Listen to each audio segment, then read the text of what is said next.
Hey guys,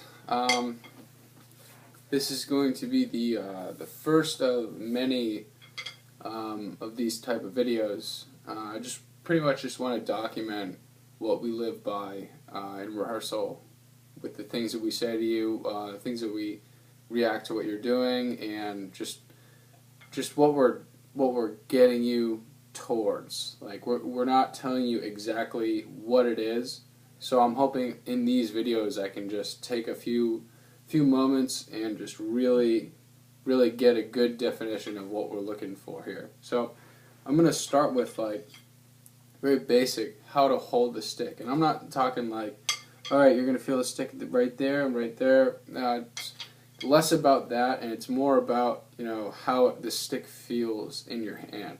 Because a lot of what people do is, they choke off the stick. So, if you can hear these,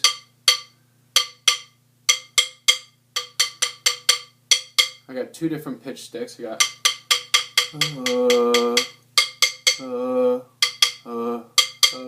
it's kind of hard to hear.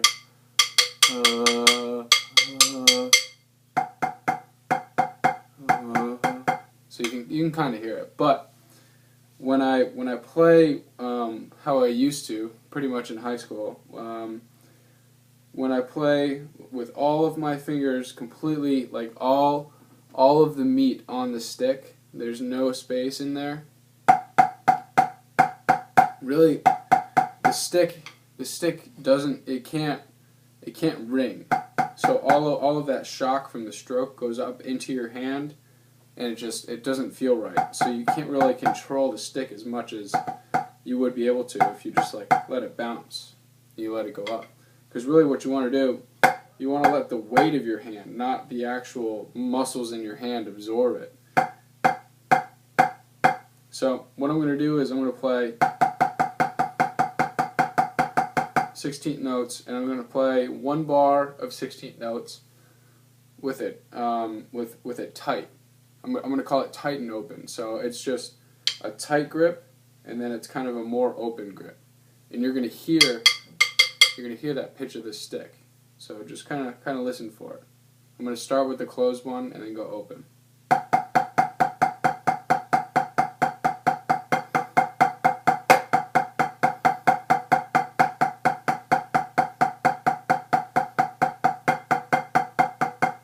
Hear that?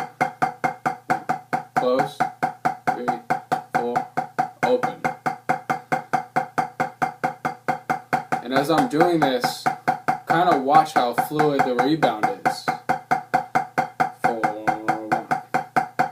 Because you'll notice that the clamp strokes, 2, 4, they're kind of choppy. And I'm trying as best as I can to rebound those strokes.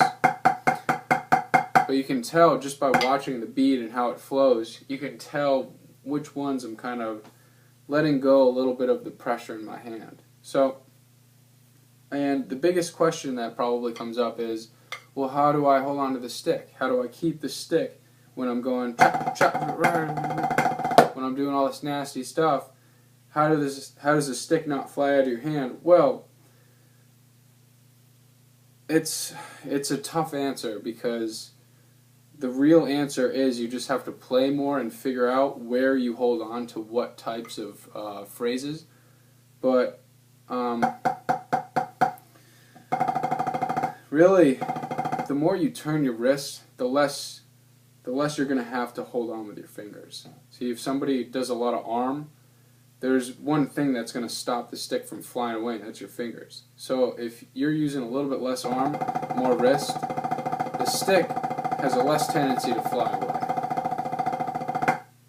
So, in recap, I would say just kind of try and practice a little less clamped in your approach to how you hold the stick, so you can let the stick bounce and it's a little bit more fluid and kind of choked off.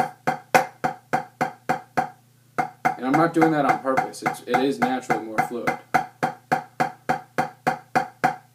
Okay, so a little bit more open with your grip, and then remember, the more arm you use, the more finger you're going to have to use. So the more wrist that you use, the less you're going to have to try and stop the stick from flying away with your fingers.